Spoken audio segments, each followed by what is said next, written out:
اس مسئلے پر یوں سوال اٹھتے ہیں کہ اے حنفیو، تم نماز میں رفع الیدین کے قائل نہیں ہو، نماز میں رفع یدین نہیں کرتے، حالانکہ رفع الیدین کی حدیثیں بہت زیادہ ہیں۔ دلائل شروع کرنے سے پہلے میں پوچھتا ہوں، اگر ایک طرف سے نمبر بہت زیادہ ہوں، ایک طرف سے دلائل کے نمبر کم ہوں، نمبرنگ میں، نمبر شمار میں، گنتی میں، تو کم والا چھوڑ دینا چاہیے؟ کہتے ہیں ہاں۔ میں نے کہا پکا؟ کہتے ہیں پکا۔ میں نے کہا اب توجہ رکھنا، اب تو کہروڑ پکا ہو جائے گا، پکا نہیں ہوگا۔ میں تجھے جواب دینے لگا ہوں، اونٹ کا گوشت کھانا چاہیے؟ کہتے ہیں منع ہے۔ 1,24,000 پیغمبروں میں 1,23,999 پیغمبر میں منع ہے۔ تو میں نے کہا اونٹ کا گوشت امت محمدیہ میں کہتے جائز ہے۔ میں نے کہا زیادہ نمبر تو اس طرف ہے تو اونٹ چھوڑ دے۔ غنیمت کا مال حلال یا حرام؟ کہتے ہیں امت پہ کھانا منع تھا 1,23,999 پیغمبر کی شریعت میں۔ حضور نے فرمایا احلت لی الغنائم، میرے پاک پیغمبر کی خصوصیت یہ ہے امت کے لیے غنیمت کا مال حلال ہے، زیادہ نمبر تو اس طرف ہے، اب چھوڑ دے گا۔ اب خاموش، ہاتھ کے طوطے بھی اڑ گئے، کوے بھی اڑ گئے، چڑیا بھی اڑ گئی، کچھ نہ بچا۔ میں نے کہا بھائی نمبروں پہ ہمیں نہ ڈرانا، یہ مقتدی کو جا کر کہنا، کسی بچے کو کہنا علماء احناف، علماء حق، علماء دیوبند دلیل کی دنیا کے وہ تاج بادشاہ ہیں جن کے مقابلے میں کسی ماں کی کوکھ نے آج تک وہ بیٹا نہیں جنا جو دلیل میں انہیں پھنسا جائے۔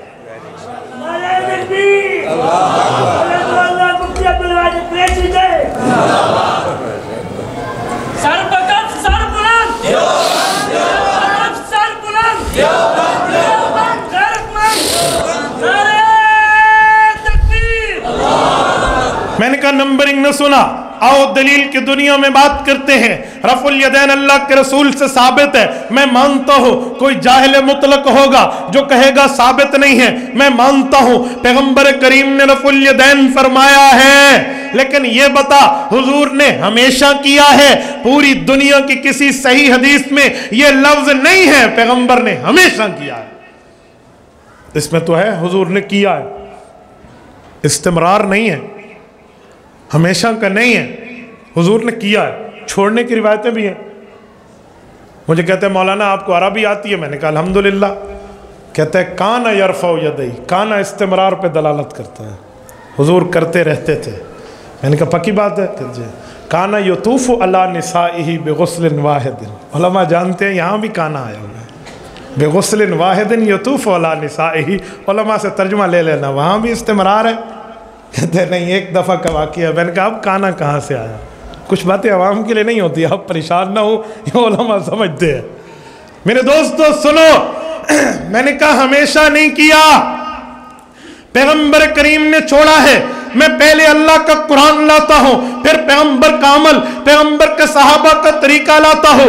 آؤ کھولتے ہیں قرآن کریم، کھولتے ہیں 18واں پارہ، کھولتے ہیں سورۃ المؤمنون، کھولتے ہیں پہلی اور دوسری آیت کھولتے ہیں۔ رب کریم فرماتے ہیں قد افلح المؤمنون الذین هم فی صلاتهم خاشعون۔ وہ مؤمن کامیاب ہو گئے جو نماز خشوع کے طریقے پہ پڑھتے ہیں، خشوع کے طریقے پہ ادا کرتے ہیں۔ میرے مولا خشوع کا طریقہ کیا ہے؟ اللہ کی بات کو حضور نے سمجھا، حضور کی بات کو صحابہ نے سمجھا۔ حضرت عبداللہ ابن عباس رضی اللہ عنہما کی تفسیر موجود ہے۔ حضرت ابن عباس فرماتے ہیں جن کے لیے اللہ کے رسول نے دعا کی تھی مولا انہیں قرآن کی تفسیر کے علوم سے ان کے دماغ کو بھر دے، اس عبداللہ ابن عباس نے فرمایا خشوع کا معنی کیا ہے؟ فرمایا لا یلتفتون یمینا ولا شمالا ولا یرفعون ایدیہم فی الصلاۃ۔ فرمایا دائیں بھی نہ دیکھو، بائیں بھی نہ دیکھو، متواضعون مختبطون، ادھر ادھر معاملہ نہ کرنا، اللہ کے سامنے مؤدب بننا، ولا یرفعون ایدیہم فی الصلاۃ، اور نماز کے اندر رفع الیدین بھی نہ کرنا۔ اس مسئلے پر تو اللہ کا قرآن کیوں نہیں پیش کرتا؟ اس مسئلے پر تو صرف حدیث پیش کرتا ہے جو پہلے زمانے کی ہے۔ میں قرآن بھی پڑھتا ہوں، حدیث بھی پڑھتا ہوں، اور پوری پڑھتا ہوں، پوری کر دے۔ حضرت عبداللہ ابن عباس رضی اللہ عنہما پیغمبر کے صحابی ہیں۔ اچھا آگے چلیں، میں آپ کو بتاتا ہوں پیغمبر کے صحابہ نے رفع الیدین نہیں بتایا، پوری نماز بتاتے تھے، رفع الیدین نہیں بتاتے تھے۔ صحیح بخاری کھولیے، جلد اول کھولیے، کتاب الاذان کھولیے، باب الجلوس فی التشہد کھولیے۔ حضرت ابو حمید ساعدی رضی اللہ عنہ کی روایت ہے، مکتبہ الرحمانیہ لاہور کا صفحہ 184 ہے، قدیمی کتب خانے کا صفحہ 104 ہے۔ حضرت ابو حمید ساعدی فرماتے ہیں کنت احفظکم لصلاۃ رسول اللہ صلی اللہ علیہ وسلم، حضور کے صحابہ کا مجمع بیٹھا تھا، صحیح بخاری پیش کر رہا ہوں۔ حضرت ابو حمید ساعدی رضی اللہ عنہ نے فرمایا آؤ میں تمہیں حضور کی نماز کا طریقہ سکھاؤں، میں نے حضور کی نماز کے طریقے کو حفظ کر لیا ہے۔ احفظ اس میں تفصیل ہے، سپرلیٹو ڈگری ورڈ، اس سے بڑا لفظ نہیں ہے۔ اس کا ترجمہ کرتا ہوں، پیغمبر کے نماز کے طریقے کو گھول کے پی لیا ہے میں نے۔ یہ پیغمبر کا صحابی بتا رہا ہے، سناؤں؟ کہا جی سنائیں۔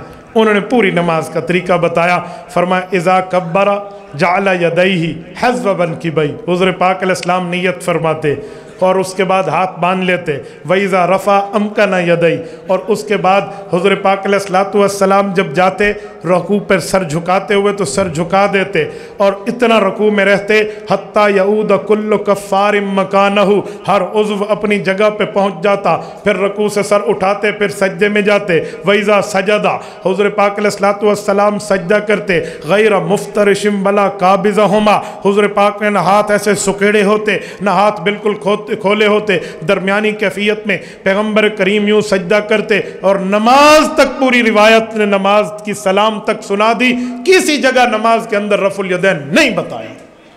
یہ پیغمبر کی نماز کا حافظ ہے۔ ذخیرہ حدیث میں ایک حدیث یہی ہے جس میں یہ لفظ ہے کہ میں نے نبی کی نماز کو گھول کے پی لیا، میں اس کا حافظ ہوں۔ صحیح بخاری ہے، جلد اول ہے، کتاب الاذان ہے، سنت الجلوس فی التشہد کا باب ہے۔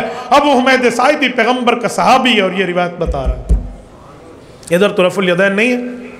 مجھے کہنے لگا مولانا اس کے 2 صفحے پیچھے ایک روایت ہے، حضرت عبداللہ ابن عمر فرماتے ہیں رفع الیدین تھا۔ میں نے کہا 2 باتیں، رفع الیدین تھا وہ روایت میں مانتا ہوں، لیکن میرا سوال یہ ہے ہمیشہ تھا؟ کہتے جی نہیں، ہمیشہ کا لفظ تو وہاں نہیں ہے۔ میں نے کہا یہ جو لفظ ہے وہاں صرف رفع یدین ہے، یہاں شروع سے لے کر آخر تک ہے، اور فرماتے ہیں کہ میں حضور کی نماز حفظ کی ہوئی اب حضور کے بعد تمہیں سنا رہا ہوں۔ اگر رفع یدین ہوتا تو یہ حافظ نماز رسول سناتا، یہ نہیں سنانا۔ اچھا، پیغمبر کریم کے پوری زندگی میں حکم کہیں نہیں ہے کہ رفع یدین کرو، ہاں منع موجود ہے، ارفعوا ایدیکم نہیں ہے، لا ترفعوا ایدیکم ہے۔ عمل کیا، عمل چھوڑ دیا، حکم نہیں کیا، ورنہ حکم تو دکھا دے میں تیرے ہاتھ چوم لوں گا۔ آؤ پیغمبر کریم نے چھوڑا، کیسے چھوڑا؟ صحیح مسلم جلد نمبر 1 کتاب الصلاۃ کھولیے، امام مسلم رحمہ اللہ 3 حدیثیں لائے ہیں، 2 حدیثیں سلام کے بارے میں، 1 حدیث پوری نماز کے بارے میں۔ امام مسلم رحمہ اللہ فرماتے ہیں، حضرت جابر ابن سمرہ کہتے ہیں خرج رسول اللہ وکننا صلینا، حضور پاک تشریف لائے، ہم نماز پڑھ رہے تھے، پیغمبر کریم نے فرمایا مالی اراکم رافی ایدیکم، اب رفع یدین کیوں کر رہے ہو؟ مت کرو، کانہا اذناب خیل شمس، اب تو یہ شریر گھوڑوں کے دم کی طرح تم ہاتھ ہلا رہے ہو۔ اسکنو فی الصلاۃ، پوری نماز میں سکون سے ٹھہرو۔ یہ صحیح مسلم کی حدیث ہے۔ مجھے کہنے لگے مولانا اس کے اوپر والی حدیث سلام کے بارے میں نے کہا میں نے اوپر والی نہیں یہ پیش کی ہے، اور اس پر ملا علی قاری فرماتے ہیں رواہ مسلم یفید النسخ، اس پر اتنا بڑا فقیہ دلیل دے رہا ہے، 10 دلائل میں اس پر پیش کر سکتا ہوں کہ یہ رکوع کے متعلق ہے، تو کئی دلائل موجود ہے، تو رسول اللہ صلی اللہ علیہ وسلم نے چھوڑا ہے، شروع میں رفع یدین ہے، باقی کہیں نہیں ہے۔ آؤ پیغمبر کے ایک اور صحابی سے روایت لا رہا ہوں، سنن نسائی ہے، کتاب الصلاۃ ہے، میں کتاب الصلاۃ سے حضرت عبداللہ ابن مسعود کی روایت لایا ہوں، اور رخصت الترک فی الرخصت فی ذالک کتاب، سنن نسائی میں حضرت عبداللہ ابن مسعود فرماتے ہیں آؤ لوگو الا اصلی بکم صلاۃ رسول اللہ صلی اللہ علیہ وسلم، میں تمہیں حضور کی نماز پڑھ کے دکھاؤں۔ فرفع یدیہ فی اول مرہ، شروع میں تکبیر تحریمہ میں رفع یدین کیا، اور اس کے بعد رفع یدین نہیں کیا حتیٰ کہ نماز مکمل کر دی۔ فرمایا یہ پیغمبر کی نماز ہے، یہ پیغمبر کے صحابہ کا طریقہ ہے۔